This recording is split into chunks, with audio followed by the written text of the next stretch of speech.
Hello friends, मैं हूं Prince और स्वागत करता हूं आपका मैग्नेट ब्रेन्स में। हम क्या देख रहे थे, हम बेसिकली क्लास 11th में मैथमेटिक्स का अपना चैप्टर लिमिट्स डिस्कस कर रहे थे। जहां पे हम क्या डिस्कस कर रहे थे, तो जहां पे 0 बाय 0 फॉर्म को पढ़ने के बाद मैंने आपको बताया था कि किस तरीके से इस फॉर्म का हम इस्तेमाल देखेंगे। अब ये 0 बाय 0 फॉर्म से जो इंपॉर्टेंट रिजल्ट्स आए थे उस पर हम कुछ इंटरेस्टिंग सवाल देख रहे थे। अब देखो, इस चीज को हम क्या करेंगे, सवाल की सीरीज को कंटिन्यू करते हुए बिल्कुल नए सवाल के सेक्शन में चले जाएंगे। तो फिलहाल हम क्या देखेंगे, problems on the result of 0 by 0 form, मतलब जो दो रिजल्ट आए थे उसी पे बेस्ड पहले कुछ प्रॉब्लम देखेंगे, फिर थोड़ा सा ट्विस्ट एंड टर्न होता जाएगा प्रॉब्लम में। मतलब जितनी चीजें पढ़ ली ना वो एक साथ अप्लाई होती जाएंगी, तो तैयार रहना। देखो यहाँ पे सबसे पहला सवाल क्या है, इस सवाल को दो तरीके से बताऊंगा, आप दोनों में से किसी तरीके से सोच सकते हो। और मैं हर बार अगर पॉसिबल होता है तो मल्टीपल तरीके से इसलिए बताता हूं क्योंकि हर स्टूडेंट का सोचने का तरीका अलग हो सकता है। पढ़ा सबने वही चीज है, देखो यही मैथ्स की खासियत होती है, पढ़ा सभी ने वही चीज होता है एक ही टीचर से, लेकिन हर स्टूडेंट अलग डायरेक्शन में सोच सकता है। और आप जितना ज्यादा किसी सवाल पे सोचोगे, आपका सोचने का जो एंगल है ना वो और ज्यादा बढ़ेगा। मतलब हो सकता है आप एक सवाल पे मल्टीपल बार सोच पाओ, और वो चीज बहुत हेल्प करती है कंपटीशन में। क्योंकि जब तुमको ये पता होता है ना कि मेरे पास एक सवाल बनाने के 4 मेथड है, तो तुम जज कर सकते हो कि कौन सा मेथड सबसे जल्दी आंसर देगा। लेकिन अगर आपके पास चॉइस ही नहीं है तो आप जज कर नहीं पाओगे, आपको उसी मेथड से ही बनाना है। तो इसलिए हर मेथड जानना इंपॉर्टेंट होता है। अब देखो यहाँ पे कैसे दो मेथड। सबसे पहले सबसे स्ट्रेट मेथड की बात करते हैं। सवाल है, सवाल में मुझे क्या दिख रहा है, एक एल्जेब्रिक टर्म, दो ट्रिग्नोमेट्रिक टर्म दिख रहे हैं। एक एल्जेब्रिक टर्म, दो ट्रिग्नोमेट्रिक टर्म। देखो ध्यान से देखना। सबसे पहले मेथड 1, सिंपल मेथड।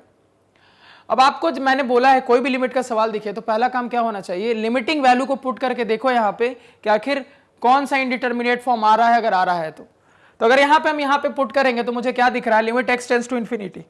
तो x की जगह थोड़ा इन्फिनिटी डाल के देखो, तो ये चीज दिमाग में करेंगे। तो अगर हम x की जगह इन्फिनिटी डालेंगे तो इन्फिनिटी इंटू, ध्यान से देखना, cos पाई क्या है, एक कांस्टेंट है 3.14 डिवाइडेड बाई 4 इंटू इन्फिनिटी। तो 1 से बड़ा एक नंबर, उसको इन्फिनिटी से मल्टीप्लाई करोगे तो इन्फिनिटी आएगा। तो आपके पास आ गया पाई बाय इन्फिनिटी, पाई एक कांस्टेंट, तो कांस्टेंट बाय इन्फिनिटी क्या होता है, 0 होता है। तो cos 0 क्या होता है, 1 होता है, इनटू आगे देखो, आगे क्या है, साइन, अगेन वही कहानी, 4 इंटू इन्फिनिटी क्या हो जाएगा, इन्फिनिटी। पाई एक constant, constant by infinity 0, sine 0 क्या हो जाएगा, 0। तो आप कहोगे सर 1 इंटू इन्फिनिटी इंटू 0, यानी कुल मिला के 0 इंटू इन्फिनिटी का फॉर्म आ रहा है सर, इनडिटरमिनेट फॉर्म। लेकिन मैंने आपको एक हिदायत दी थी, कभी भी आपको 0 इंटू इन्फिनिटी का इंडिटरमिनेट फॉर्म मिले तो तुरंत भीड़ नहीं जाना है। सबसे पहले एक बार देख लेना है कि उसमें मेरे कोई इंपॉर्टेंट रिजल्ट वाला टर्म है, तो मैं तुरंत देखूंगा कि मुझे साइन दिख रहा है, क्योंकि मैंने आपको बोला था इंपॉर्टेंट रिजल्ट में साइन और टैन आता है। तो जहां साइन और टैन दिखे, यहां जाने से पहले पढ़ी हुई इंडिटरमिनेट फॉर्म पे थोड़ा सा सोचना, यानी पहले 0 बाय 0 पे सोचना। तो यहां पे जैसे ही हम जाके चेक करेंगे तो हम क्या पाएंगे कि मेरे पास साइन है। अब तुरंत चेक करेंगे क्योंकि हम जानते हैं कि मेरा जो 0 बाय 0 का इंडिटरमिनेट फॉर्म आता है उसमें साइन थीटा 0 होने लगता है। तो चेक कर रहे हैं क्या यहां भी साइन थीटा 0 हो रहा है। तो यहां पे क्लियरली देख रहे हैं, जैसे ही x को इन्फिनिटी डालेंगे साइन के एंगल में, तो नीचे डिनोमिनेटर में इन्फिनिटी हो जाएगा, तो कांस्टेंट बाय इन्फिनिटी 0 हो जाएगा, साइन 0 0। जी बिल्कुल, साइन 0 0 हो रहा है। मतलब कि यहां पे इससे जाने से हम बचेंगे, और इसको हम किसकी मदद से सॉल्व करने की कोशिश करेंगे, जो हमारा 0 बाय 0 का दो रिजल्ट आया था, एक साइन वाला और टैन वाला, उसकी मदद से। इतना क्लियर हुआ। ये बात मैंने आपको लास्ट लेक्चर में भी बताई थी कि कभी भी आपको इंपॉर्टेंट रिजल्ट वाला अगर कोई ट्रिग्नोमेट्रिक टर्म दिखे और वो लिमिट डालने पे 0 हो रहा हो और कोई और इंडिटरमिनेट फॉर्म आ रहा हो पूरे फंक्शन का, तो पहले उस दूसरे इंडिटरमिनेट फॉर्म पे नहीं सोचना, पहले इंपॉर्टेंट रिजल्ट वाले 0 बाय 0 फॉर्म पे सोचना। तो यहां से मुझे क्लियर हो गया, सर के बताए हुए बात के हिसाब से ये 0 बाय 0 का इंडिटरमिनेट फॉर्म ज्यादा अच्छा दिख रहा है मुझे, क्योंकि सर ने बोला था पहले किस चीज को जज करेंगे। अब बात आती है कि इसको सॉल्व कैसे करेंगे। अब देखो सबसे पहले मेथड 1 क्या होगा, सिंपल सोचने का तरीका होगा। मेथड 1 में सर ने क्या बोला था कि अब ध्यान से देखना मेरी बात को। तो सर ने समझाया था मेथड 1 में कि आपको जहां साइन दिख जाता है तो उस मेथड 1 को अप्लाई करने के लिए तरीका यह होता है कि साइन के अंदर का जो एंगल है वही डिनोमिनेटर में होना चाहिए। साइन के अंदर का जो एंगल है वही डिनोमिनेटर में होना चाहिए, तभी उस पूरे के पूरे टर्म की वैल्यू 1 को टेंड करने लगती है। हमने देखा था कि limit x tends to 0 sin x by x 1 बोल लो आप, या फिर limit x tends to a sin of fx divided by fx की वैल्यू भी 1 होती है। कब, अगर x a को टेंड करता है और fx 0 को टेंड करने लगे तो मेरा काम हो जाता है, वहां से भी हम 1 बोल देते हैं। तो उसी कंसेप्ट को अप्लाई करते हुए मैं जानता हूं कि साइन के अंदर जो रहेगा वही अगर डिनोमिनेटर में भी रहे तो उस पूरे टर्म की वैल्यू 1 बन जाती है। कॉस के लिए कुछ नहीं पता, तो अभी देखो कॉस के लिए कुछ नहीं पता तो कॉस में दिमाग मत लगाओ, साइन के लिए तो पता है ना, उसको अप्लाई करो। तो अगर पढ़ी हुई चीज को अप्लाई करें तो क्लियर है, यहां से मैं लिख सकता हूं limit x tends to infinity, यहां पे है x इंटू यहां पे आ जाएगा cos pi by 4x, clear है, into sine pi by 4x। अब मेरी बात को बहुत ध्यान से सुनना। तो सर ने बोला था कि सर साइन के अंदर का जो एंगल रहे वही नीचे होना चाहिए डिनोमिनेटर में, लेकिन नीचे क्या कोई एंगल आपको दिख रहा है पाई बाई 4x जैसा? नहीं दिख रहा है, नहीं दिख रहा है, लेकिन मुझे जरूरत है, मेरे काम की चीज है तो मुझे जरूरत है ना, तो जरूरत है तो लेके आओ, लेके आएंगे। तो जबरदस्ती हम पाई बाय 4x से क्या करेंगे, डिवाइड करेंगे। अब अगर जबरदस्ती किसी को बुलाकर लाए हो तो वापस भी तो भेजना पड़ेगा, तो क्या करोगे? अगर जबरदस्ती तुमने इसे डिवाइड में लाया है तो इसको जबरदस्ती फिर मल्टीप्लाई में भी तुमको देना पड़ेगा। क्यों? तभी तो जाके फाइनली ये वाली चीज कैंसल आउट हो जाएगी और सवाल पे कोई फर्क नहीं पड़ेगा। तुमने इसे आखिर क्यों लाया? क्योंकि तुम्हारी जरूरत थी। अब इसे तुमने क्वेश्चन में जबरदस्ती लाया है, ये क्वेश्चन में था नहीं पहले से, तो ये लाया है तो हटाना भी पड़ेगा ना। तो डिवाइड की चीज कैसे हटेगी? उसी चीज से मल्टीप्लाई कर दो, सिंपल, ये कैंसल आउट हो जाएगा। अब देखो यहां पे, अब यहां पे क्लियर है बहुत ही अच्छे से कि मैं जानता हूं लिमिट जैसे ही x टेंड्स टू इंफिनिटी में डालूंगा तो अभी देखो इतने टर्म को भूल जाओ, ये x को भूल जाओ, cos को भूल जाओ, पाई वाले टर्म को भूल जाओ। अभी फिलहाल बस यहां पे देखो, तो जैसे ही मैं यहां पे देख रहा हूं limit x tends to infinity डालूंगा तो यहां पे साइन पाई बाय इंफिनिटी यानी कि साइन 0 और यहां पे भी पाई बाय इंफिनिटी यानी कि 0 हो जाएगा। तो साइन 0/0 का फॉर्म आ रहा है, तो बहुत अच्छे से कह सकते हैं सर कि x टेंडिंग टू इंफिनिटी में ये पूरा का पूरा टर्म, कौन सा टर्म? ये पूरा का पूरा टर्म आपका क्या हो जाएगा? 1 हो जाएगा। ये हम बहुत अच्छे से कह सकते हैं। तो यहां से हम क्या लिख सकते हैं? Is equal to x into cos pi by 4x into 1 into pi by 4x। अब यहां पे ध्यान देना, क्या दिख रहा है आपको? अब यहां से क्लियर कट दिख रहा है आपको कि ये x से ये x कैंसिल हो जाएगा, कोई दिक्कत इसमें, कोई दिक्कत नहीं होनी चाहिए। और देखो जैसे ही तुम x टेंड्स टू इंफिनिटी डालोगे तुम क्या देख रहे थे यहां पे? 4 into infinity infinity, constant by infinity 0, cos 0 1 बन जा रहा है, मतलब ये पूरा का पूरा टर्म क्या बन जा रहा है? 1। तो ये आपका हो गया यहां से 1 इंटू यहां से कितना बचा आपके पास? पाई बाय 4 बचा। तो आपके पास ओवरऑल रिजल्ट कितना आया? पाई बाय 4, यानी कि आपके फंक्शन की लिमिटिंग वैल्यू कितनी आ गई? पाई बाय 4 आ गई। इसको नोट डाउन करो पहले, क्लियर है? तो ये तो देखो नॉर्मल बनाने का तरीका हुआ। मान लो एग्जाम में इसको लिखना होता तो कैसे लिखते? कोई दिक्कत नहीं थी, यहां पे सिंपल ये लिखने के बाद यहां पे लिख सकते थे आप, क्या लिख सकते थे कि limit x tends to infinity sine of pi by 4x divided by pi by 4x is equal to 1 as क्यों? when x tends to infinity then आपका pi by 4x tends to 0, ये आप जानते हो। और हम क्या जानते हैं? And limit y tends to 0 sine y by y is equal to 1 होता है। ये आपको मैंने सिखाया था कि इस तरीके से एग्जाम में लिखोगे। ये वाली चीज नहीं भी लिखोगे तो चलेगा, ये वाली चीज नहीं भी लिखोगे तो चलेगा, लेकिन इतना आपको लिखना पड़ेगा कि जैसे ही हम देख रहे हैं मेरे फंक्शन में x इंफिनिटी को टेंड कर रहा है तो पाई बाय 4x 0 को टेंड कर रहा है, इसी वजह से इस पूरी चीज की वैल्यू 1 हो जाती है, क्योंकि हम ये वाला फॉर्मेट अपना जानते हैं। तो ये आपका तरीका होगा। तो कई बार ऐसे सवाल आपको दिखेंगे जहां पे जैसे मैंने आपको बताया साइन या टैन के अंदर का एंगल 0 होने लगेगा, तो आपको पता है कि आपको डिनोमिनेटर में वही एंगल चाहिए, तो आपको डिनोमिनेटर में वो एंगल मिलेगा नहीं, तो कोई दिक्कत नहीं है, नहीं मिले तो जबरदस्ती ले आओ, नहीं मिले तो जबरदस्ती डाल दो, और अगर जबरदस्ती डिवाइड में लाया है तो मल्टीप्लाई करके हटा भी दो। उसके बाद तुरंत देखो इस स्टेप के बाद हम सीधे लिमिट की वैल्यू पुट करें, इसलिए मैंने इज इक्वल टू लिखना स्टार्ट कर दिया और लिमिट लिखना बंद कर दिया। अब हम जान रहे हैं इसकी वैल्यू 1 होती है, तो इसकी वैल्यू हमने 1 डाल दी। पाई बाय 4x था पहले से, वो जैसे का तैसा लिख लिया, x पहले जैसे का तैसा लिख लिया, उसके बाद into cos pi by 4x जैसे का तैसा लिख लिया, x से ये वाला x कट गया और ये cos 0 डिग्री बन गया, तो cos 0 1 होता है, तो यहां से मेरी वैल्यू कितनी आ गई? Pi by 4। इसको पहले नोट डाउन करो, ये आपका मेथड 1 था।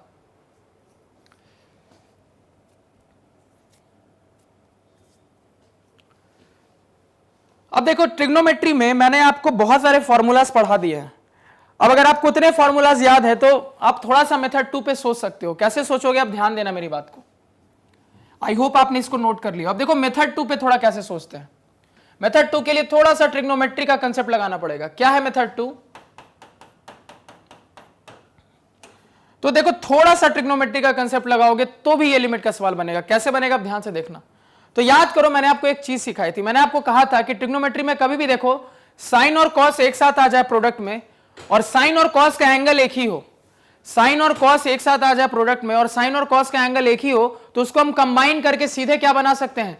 तो उसको हम कंबाइन करके सीधे साइन बना सकते हैं। क्या? याद करो मैंने आपको बोला था sine 2a is equal to 2 sin a into cos A होता है। ये बहुत इंपॉर्टेंट रिजल्ट है, इसको याद रखना। क्या रिजल्ट है कि कभी भी ऐसा देखो, जो कहूंगा ध्यान से सुनना मेरी बात को, कि आपको साइन और कॉस प्रोडक्ट में दिखे और जो एंगल साइन का हो वही कॉस का हो, ठीक है, और आगे अगर 2 मल्टीप्लाइड रहे ना, आगे अगर 2 मल्टीप्लाइड रहे तो इस पूरी चीज के बदले सीधे तुम क्या करो, साइन लिख दो। इस पूरी साइन और कॉस के बदले सीधे साइन लिख दो, बस क्या करना, एंगल को डबल कर देना। तो क्या याद रखोगे, sin 2a is equal to 2 sin a into cos A. एक बहुत ही इंपॉर्टेंट रिजल्ट होता है ट्रिग्नोमेट्री का। क्लियर है? अब देखो इसी रिजल्ट पे हम यहां जाने की कोशिश करेंगे। तो अगर इसी रिजल्ट से इसको हम क्या करेंगे, सवाल को छोटा करने की कोशिश करेंगे। ये चीज हमेशा याद रखना कि अगर आपको अपने लिमिट के सवाल के अंदर ट्रिग्नोमेट्री का कोई भी फॉर्मूला लगता हुआ दिखाना जो किसी चीज को छोटा कर दे या फिर आसान कर दे, या तो आपके सवाल को वो छोटा कर दे या आसान कर दे, तो लगाने में हिचकिचाना मत। जैसा कि तुमको मैंने अलजेब्रा में सिखाया था। क्या सिखाया था अलजेब्रा में? तो मैंने बोला था कभी भी अलजेब्रिक फॉर्मूला लगता हुआ दिखे तो मतलब सवाल में उससे हेल्प मिलेगी, तो उसको लगाने में हिचकिचाना मत। एग्जैक्टली वही चीज ट्रिग्नोमेट्रिक टर्म्स इन्वॉल्व करने वाले सवाल में होता है कि कभी भी किसी भी सवाल में आपको ट्रिग्नोमेट्री का कोई भी फॉर्मूला लगता हुआ दिखे ना, तो थोड़ा सा लगाने में हिचकिचाना मत। क्यों? क्योंकि वो आपके सवाल को आसान कर ही देगा। अब देखो यहां पे इसी कंसेप्ट को अप्लाई करेंगे। तो यहां पे क्लियरली मुझे दिख रहा है कि मेरे सवाल में साइन और कॉस प्रोडक्ट में है और दोनों का एंगल बिल्कुल सेम है, कोई अलग नहीं है एंगल। तो सर ने बोला था कि इनको मैं कंबाइन कर सकता हूं, तो कंबाइन हो जाएगा तो इसके बदले साइन आ जाएगा, सीधे साइन, और एंगल इसका डबल हो जाएगा। यही बोला था मैंने, सिंपल दिख रहा है वहां पे। लेकिन एक शर्त है, शर्त यह है कि साइन और कॉस प्रोडक्ट में तो हो, एंगल भी सेम हो, लेकिन आगे 2 भी मल्टीप्लाइड होना चाहिए। तो क्या यहां पे कहीं आपको 2 मल्टीप्लाइड दिख रहा है? नहीं दिख रहा है, तो जबरदस्ती मल्टीप्लाई करो। तो इसी सवाल को मैं लिखूंगा, तो कैसे लिखूंगा, limit x tends to infinity x into cos pi by 4x into sine pi by 4x, ठीक है। और मैंने आपको क्या बोला, 2 नहीं है मल्टीप्लाइड में, लेकिन मेरी जरूरत है तो 2 में जरूरी है तो ले आऊंगा अपने हिसाब से। अब 2 जबरदस्ती लाया है तो हटाना भी पड़ेगा, तो डिवाइड भी कर दिया, कोई फर्क नहीं पड़ा सवाल पे। अब बहुत ही अच्छे से मैं यहां से क्या कर सकता हूं, कंबाइन कर सकता हूं। किसको? इस 2 को, इस कॉस को और इस साइन को कंबाइन कर सकता हूं एक साथ। तो मेरा सवाल अब क्या बन जाएगा, कंबाइन करने के बाद limit x tends to infinity. अब देखो डिनोमिनेटर का 2 पहले से है 1/2 इंटू, ये x पहले से है, ये भी रहेगा इंटू। अब 2 इंटू साइन ए इंटू कॉस ए क्या बन जाएगा, पूरे के बदले एक साइन आ जाता है और एंगल डबल हो जाता है। तो साइन का जो भी एंगल होगा वो डबल हो जाएगा। अब एंगल क्या था, पाई बाय 4x, तो डबल हो गया, तो 2 इंटू पाई बाय 4x हो गया। तो यहां से क्या दिख रहा है, 2 से 4 2 टाइम्स कट गया। तो आपके पास क्या रिजल्ट आ रहा है, limit x tends to infinity 1/2 into x sine of pi by 2x। ये आपके पास रिजल्ट निकल के आ रहा है। क्लियर है? अब देखो, अब जैसे इस पॉइंट पे रिजल्ट आया, अभी देखो तुमने कोई लिमिट का इंडिटरमिनेट फॉर्म नहीं सोचा। मैंने आपको क्या बोला कि जहां कोई ट्रिग्नोमेट्रिक फॉर्मूला लगते हुए स्टार्ट में ही सवाल में दिख जाए ना, तो पहले लिमिट के लिए भी नहीं सोचेंगे, पहले उसको देखेंगे। हम रिड्यूस हो सकता है तो रिड्यूस कर सकेंगे, अगर एक्सपैंड हो रहा होगा तो एक्सपैंड कर देंगे। तो पहले हमने बिल्कुल लिमिट का नहीं सोचा, सिर्फ सवाल को क्या किया, रीअरेंज करके पहले मैंने देखा छोटा हो सकता है, छोटा कर लिया। अब लिमिट का सवाल यहां से चेंज होकर यहां हो गया। अब सवाल पे सोचना स्टार्ट करेंगे। कैसे सोचेंगे? तो सर ने कहा था जब भी कोई लिमिट का सवाल आए तो x की वैल्यू डाल के देखो। तो x की वैल्यू डालेंगे तो पहले चेक करेंगे कौन सा इनडिटरमिनेट फॉर्म है, तो इनडिटरमिनेट फॉर्म चेक करना है। तो देखो अब यहां ध्यान से देखो, तो क्लियरली दिख रहा है सर, इनडिटरमिनेट फॉर्म चेक करेंगे तो 1/2 इंटू यहां x टेंड्स टू इंफिनिटी है तो इंफिनिटी हो गया, into pi by 2x, 2 into infinity, infinity constant by infinity 0, तो साइन 0 हो जा रहा है, तो इंफिनिटी इंटू 0। और हम जानते हैं इंफिनिटी बाय 2 क्या होगा, अगेन इंफिनिटी होगा, यानी कि आपका इंडिटरमिनेट फॉर्म आपको इंफिनिटी इंटू 0 जैसा आता हुआ दिख रहा है। लेकिन क्या ये इंडिटरमिनेट फॉर्म इंफिनिटी इंटू ही 0 है, इस चीज के लिए आप अभी कंफर्म नहीं हो। अब यहां जो कहूंगा बहुत ध्यान से देखना कि आपको लग रहा है कि इंफिनिटी इंटू 0 का फॉर्म है, लेकिन मैंने आपको क्या सिखाया था, मैंने आपको क्लियर कट यहां पे बताया था कि साइन का एंगल पहले चेक करो। जहां आपको इंफिनिटी इंटू 0 आता हुआ दिखे उसमें तुरंत ढूंढो कि साइन या tan था क्या, और अगर साइन वो tan है तो क्या वो लिमिट डालने पे 0 हो जा रहा है। अगर 0 हो जा रहा है वो लिमिट डालने पे, इसका मतलब है कि पहले इंफिनिटी इंटू 0 पे नहीं, 0/0 वाले फॉर्म पे सोचोगे जो मैंने आपको सिखाया था। अब यहां पे फिर से सवाल को देखूंगा तो क्लियरली दिख रहा है कि x की जगह इंफिनिटी डाल रहा हूं तो साइन 0 हो जा रहा है। तो तुरंत मेरे दिमाग में आया कि मुझे पता है कि कभी भी ऐसा हो तो हम जानते हैं कि साइन के अंदर की जो एंगल हो वही अगर डिनोमिनेटर में हो तो उसकी लिमिटिंग वैल्यू क्या होती है, हमेशा 1 होती है। बस उसी कंसेप्ट को यहां पे फिर से अप्लाई कर देंगे। तो उसी कंसेप्ट को अप्लाई करेंगे तो क्या होगा, इस फॉर्मूले को पहले नोट डाउन करो साइड में कहीं पे।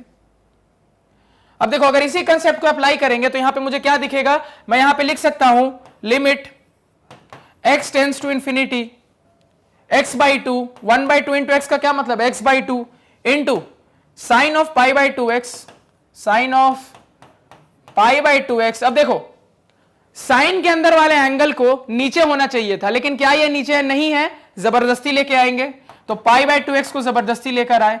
अब जबरदस्ती लाया है तो हटाना भी पड़ेगा, तो into pi by two x कर दिया। अब हम बहुत अच्छे से जानते हैं कि जैसे ही x की वैल्यू इंफिनिटी डालेंगे तो मेरा ये पूरा का पूरा टर्म क्या होने लगेगा, आपका ये पूरा का पूरा टर्म मेरा 1 बनने लगेगा। क्या बनने लगेगा, 1 बनने लगेगा। तो यानी अब यहां से हम डायरेक्टली वैल्यू की बात कर सकते हैं। तो यहां से लिखेंगे इज इक्वल टू, क्या लिख देंगे, तो x बाई टू इंटू ये पूरी की पूरी चीज 1 बन गई, 1 इंटू यहां से है पाई बाई टू एक्स। तो क्लियर कट दिख रहा है, इस x से ये x कट जाएगा, तो आपके पास अगेन क्या आ गया, देखो पाई बाई 4, सेम आंसर आ गया। आंसर में कोई फर्क नहीं है, कोई चेंज नहीं है, बिल्कुल एग्जैक्ट वही आंसर है जो आपका आना चाहिए था। समझ में आ रहा है, यहां पे किसी को कोई दिक्कत कोई समस्या नहीं होना चाहिए, नोट डाउन करो। तो देखो चैप्टर क्या चल रहा है, लिमिट। कंसेप्ट इसमें क्या यूज हुआ, ट्रिग्नोमेट्री का। तो बिल्कुल आपको इस चीज का ध्यान रखना है कि एक ही सवाल में आपको मल्टीपल कंसेप्ट्स यूज हो सकते हैं, तो उसके लिए आपको तैयार रहना है। तो काफी प्यारा सवाल था, इसलिए मैंने इस सवाल को सिलेक्ट किया कि यहां पे आपको दिखाना चाहता था कि हर स्टूडेंट का सोचने का तरीका अलग हो सकता है। देखो आपको मेथड देखने में बड़ा लग रहा है, लेकिन आपकी जब प्रैक्टिस हो जाएगी ना तो उस वो मेथड भी उतनी ही जल्दी आंसर देगा जितनी जल्दी ये मेथड, कोई फर्क नहीं है। क्योंकि अगर मैं इस सवाल को देखता तो जैसे ही मुझे सीधे दिखता कि दोनों एंगल सेम है, तो मैं पहले तुरंत क्या करता, ट्रिग्नोमेट्री लगा के सवाल छोटा करता और उसके बाद तुरंत लिमिट लगा देता। ये चीज आपको अभी चूंकि पहली बार सीख रहे हो ना, इसलिए बड़ी लगती है। मैथ्स में कोई भी सोल्यूशन देके ये मत सोचना कि इतना बड़ा बड़ा सोल्यूशन हमें पढ़ना है। अभी आप पहली बार उस चीज को सीख रहे हो, इसलिए मैं बिल्कुल स्टेप बाय स्टेप बिना जंप के आगे चलने की कोशिश करता हूं। लेकिन जब आप थोड़ी सी प्रैक्टिस कर लोगे ना तो आप खुद स्टेप जंप करना सीख जाओगे, उसके बाद तुरंत आप एक दो स्टेप में अपने रिजल्ट पे आ जाओगे, अपने आंसर पे आ जाओगे। ये तो अभी बहुत छोटा सा लिमिट का सवाल था, अभी तो और बड़े बड़े लिमिट के सवाल आने हैं। क्लैरिटी है सभी को, किसी को कोई दिक्कत नहीं होनी चाहिए। तो नेक्स्ट लेक्चर में और भी सवाल देखेंगे, तो आई होप आपको चीजें क्लियर है, कोई डाउट नहीं है। अगर लग रहा है कहीं कुछ क्लियर नहीं हुआ या कोई डाउट रह गया हो तो आप कमेंट सेक्शन में उस चीज को जरूर नोटिफाई करें। तो आज के पढ़ाए हुए नोट्स आप हमारी ऑफिशियल वेबसाइट magnetbrains.com से डाउनलोड कर सकते हैं, जिसका लिंक वीडियो के डिस्क्रिप्शन में है। magnetbrains.com पे आपको क्लास 4 से लेकर 12 तक सारे सब्जेक्ट्स और कोर्सेज मिल जाते हैं, सिस्टमैटिक और अरेंज्ड, और वो भी free of cost. So please do visit a site. Thank you.